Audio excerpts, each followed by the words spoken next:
What's going on, everybody? Welcome back to the MrBigKid channel. Today we're going to talk about revolvers, and the big question is, are they outdated?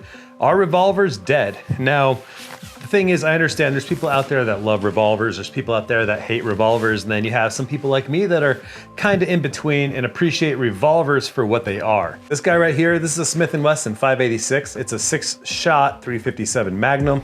Absolutely love this guy, and even sometimes, especially during my winter carry, I like to carry it. I don't know why, but there's something about revolvers that I do appreciate and love. So let's talk about it real quick. Are revolvers dead? Before we talk about benefits, let's talk about negatives. Now here's a couple negatives about revolvers. Number one, you're limited on capacity. Even the most compact of modern semi-automatic handguns, you're getting capacities of over like 15, 16, 17 rounds on some very compact guns out there. However, revolvers, you're pretty much limited to 6, 7, or 8 rounds. And then of course, if you're talking about a 22, I've seen up to 10 to 12 rounds for a 22 revolver. That's a whole different category of gun though. Capacity is a big issue. Another thing is time it takes to load. You're either stuck to using speed loaders, moon clips, or something like that, which are fine. And some people can reload revolvers faster than I can reload any kind of semi-automatic magazine. So just because it's an older technology doesn't mean people aren't still really good at utilizing that old technology. All right, so those are the two big negatives. Let's talk about some positives. There are no magazines to fumble with. There's something about having your gun fully loaded with no magazines. When you fire a revolver, the empty casings stay inside your gun until you're ready to dump those casings. Now, when you dump those casings, you can either choose to dump them out on the floor, or you can dump into a bucket, into your pocket, something like that. So it's easier cleanup when you're shooting it. One of the biggest benefits of revolvers and what they enable you to do is use unique ammunition. So, for example, a revolver has the ability to use very big cartridges without sacrificing impractical things like grip length and thickness and all that. So here's the Desert Eagle. This one's chambered in 50 AE. So this is the 50 cal Desert Eagle, very famous round. Absolutely love this guy, but this is about as big as you can get on a semi-automatic handgun, obviously when the magazine is inserted inside the mag well. The thing is, the 50 AE is a very long round, so you have to have a very long grip right here. Sure, 50 AE is pretty big, but then you start talking about things like this. This is a 500 Magnum. This is way bigger than the 50 AE. It's much longer than the 50 AE, but you actually have a grip that you can manage because on a revolver, you're not limited to grip size for long cartridges. What's really cool about revolvers is you can chamber things in revolvers that are typically rifle rounds. You have these things in 45, 70. I did a review on one of these guys. That's a 350 Legend. So you have a lot of options to shoot really unique rounds. You got longer barrels on these Magnum Mammoth revolvers. You can actually put scopes on them. You can take these things hunting. So you can fit a lot of power onto a handgun simply because you're not limited to your grip size for the cartridge that you want to build the platform around. That's a pretty cool feature, and a lot of people don't really realize that. You got 44 Magnums, 357 Magnum, 38 Special, and then you can even use moon clips and use common cartridges, rimless cartridges like 9mm, 40s, 45s, and all that. So another thing about revolvers is some people are just more comfortable using them. All you have to do is load up the cylinders with rounds, close it, and your revolver is good to go. So what that means is, if you're not really comfortable with the concept or practicality of a semi-automatic handgun, reciprocating slide, all that stuff, I'm gonna call out my mom here because my mom is the same way. She's fired plenty of semi-auto handguns. I've taken her out, we've shot plenty of guns together, but in the end, she still prefers revolvers. She's got a little 38 Special revolver that she likes to carry with her, and you know what? That's the big thing, is that if that's what she likes, that's what she likes. Revolvers, like I said, very simple. You simply load up the cylinder. This guy, this is a Smith & Wesson Model 36. It holds 5 shots. It's a pretty low capacity revolver, but it's pretty compact. It's very pretty. I absolutely love the color.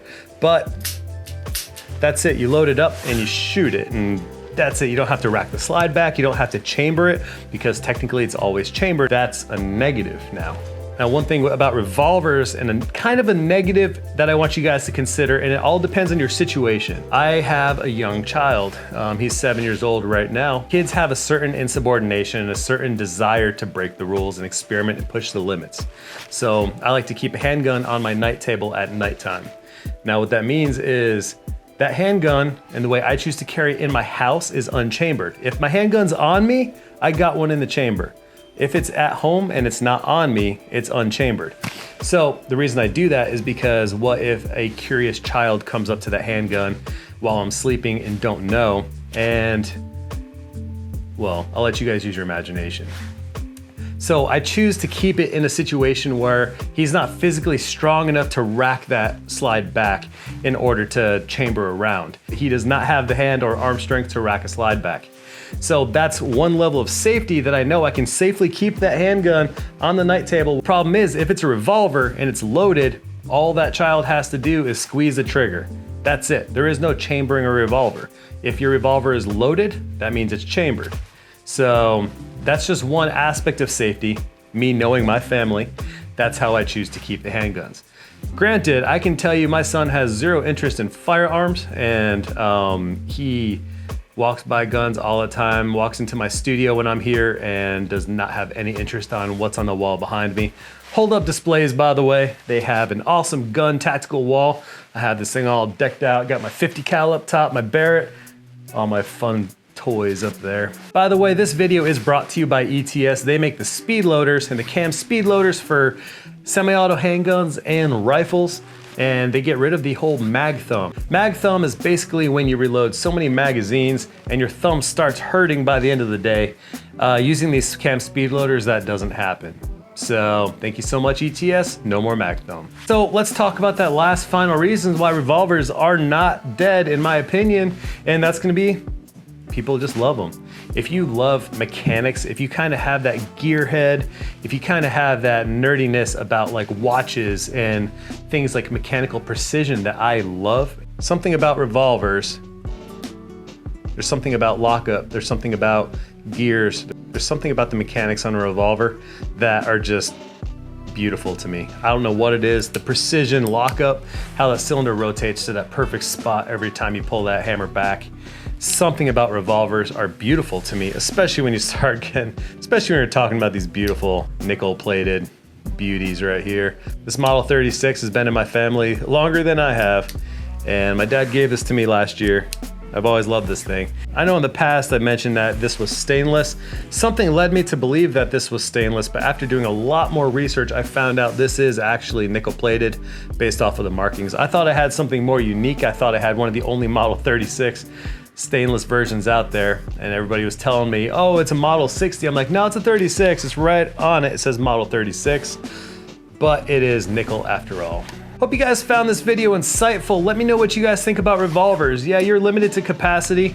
Revolvers are over a century old, but even that revolver technology is still improving and changing.